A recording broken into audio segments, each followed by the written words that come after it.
नमस्कार साथी। आज चलते हैं हम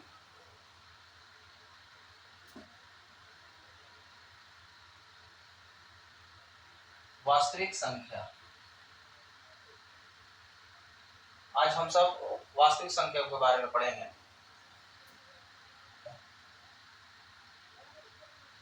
रियल नंबर जिसे बोलते हैं रियल नंबर। वास्तविक संख्या है क्या? वास्तविक संख्या आज हम जानने की कोशिश करेंगे कि वास्तविक संख्या क्या है। तो साथी, वास्तविक संख्या वैसी संख्या है जो परिमेय संख्या और अपरिमेय संख्या ये वास्तविक संख्या कहलाती है।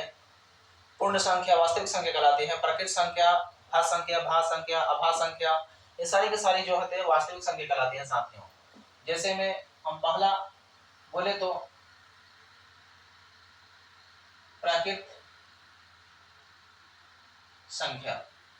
प्राकृत संख्या वैसी संख्या है जो लगातार की गिनती की संख्या को प्राकृत संख्या कहते हैं, जो कि अनंत तक होता है। पूर्ण संख्या, पूर्ण संख्या जो प्राकृत संख्या के ठीक पहले जीरो लगा देने से पूर्ण संख्या बन जाती है, ये भी अनंत तक जाती है साथी।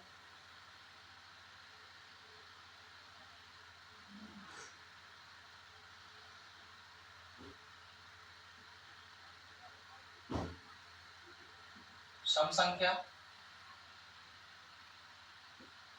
वैसी संख्या जो दो से पूरी से विभाजित हो जाती हैं, पूर्ण रूप से विभाजित हो जाती हैं, उसे हम सम संख्या कहते हैं।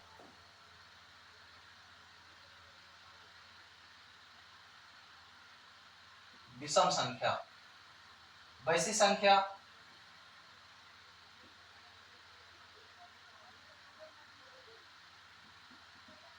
संख्या जो दो से विभाजित नहीं होती है, उसे हम क्या कहते हैं? विषम संख्या कहते हैं। भाज्य संख्या, भाज्य संख्या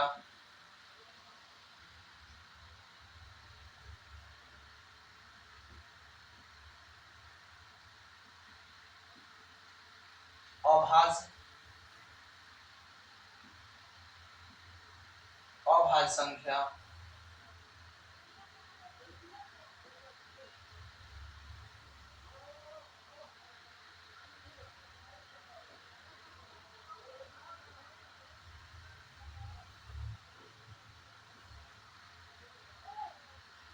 सात, 11, 15। एक बार हम बता दें कि भाज्य संख्या वैसी संख्या कहलाती है जो दो से ज्यादा अंकों से विभाजित हो जाती है, यानी कट जाती है, उसे हम भाज्य संख्या कहते हैं। अभाज्य संख्या उसे कहते हैं जो स्वयं और एक से भाग लग जाते हैं, यानी विभाजित हो जाते हैं, उसे हम क्या कहते हैं? अभाज्य संख्या कहते हैं। जैसे मान लिया जाए भाज्य संख्या के बारे में, जैसे मान लो कि 4 है, 4 एक से भी डिवाइड हो जाता है, 2 से भी होता है और 4 से भी होता है। जैसे 6 एक से भी होगा, 3 से भी होगा, 2 से भी होगा और 6 से भी होगा। तो ये संख्या जो होता है भाज्य संख्या कहलाती है। अभाज्य संख्या वो कहलाती है जो वैसी संख्या, जैसे एग्जांपल के तौर पे जो 2 दिए हैं, वैसी संख्या जो एक और खुद से विभाजित होता है। जैसे 3 एक से और 3 से, 5 1 और 5 खुद से, ऐसी संख्याओं को हम क्या कहते हैं? अभाज्य संख्या कहते हैं।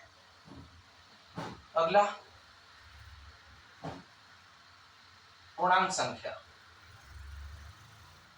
पूर्णांक संख्या वैसी संख्या जो धनात्मक और ऋणात्मक दोनों होते हैं, उसे हम क्या कहते हैं? पूर्णांक संख्या कहते हैं। जैसे 0 +1 +2 +3 -1 -2 -3 -4, ऐसी संख्याओं को हम क्या बोलते हैं? पूर्णांक संख्या बोलते हैं। नेक्स्ट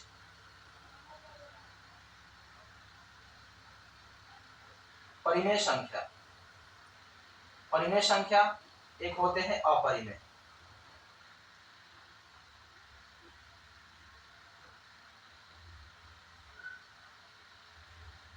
परिमेय और अपरिमेय संख्या। परिमेय संख्या वैसी संख्या, वैसी संख्या जो p बाई क्यू के रूप में हो, p बाई क्यू के रूप में हो, वैसी संख्या जो p बाई क्यू के रूप में हो,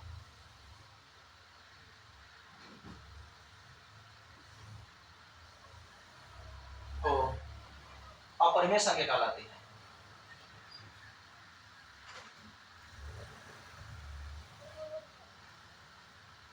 अपरिमेय संख्या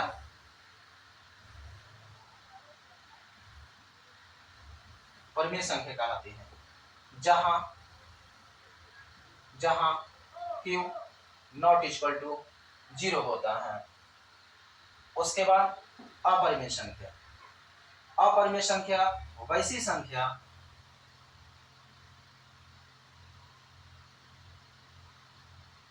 वैसी संख्या जो p बाई क्यू के रूप में न हो, उसे हम क्या बोलते हैं? अपरिमेय संख्या कहते हैं। साथियों,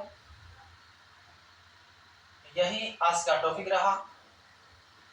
इसे पढ़ ले, समझ ले, एक बार और रिपीट कर दें। वास्तविक संख्या, रियल नंबर वैसी संख्या है जो कि सामने हमने दिखा सकते हैं, जैसे प्राकृत संख्या वैसी संख्या जो लगातार गिनती के लगातार संख्या को हम प्राकृत संख्या कहते हैं। पूर्ण संख्या जो प्राकृत संख्या के पहले 0 लगा देने से पूर्ण संख्या बन जाती है। सम संख्या वैसी संख्या जो 2 से विभाजित हो जाता है, जैसे 2, 4, 6, 8, 10 भाग लग जाता है।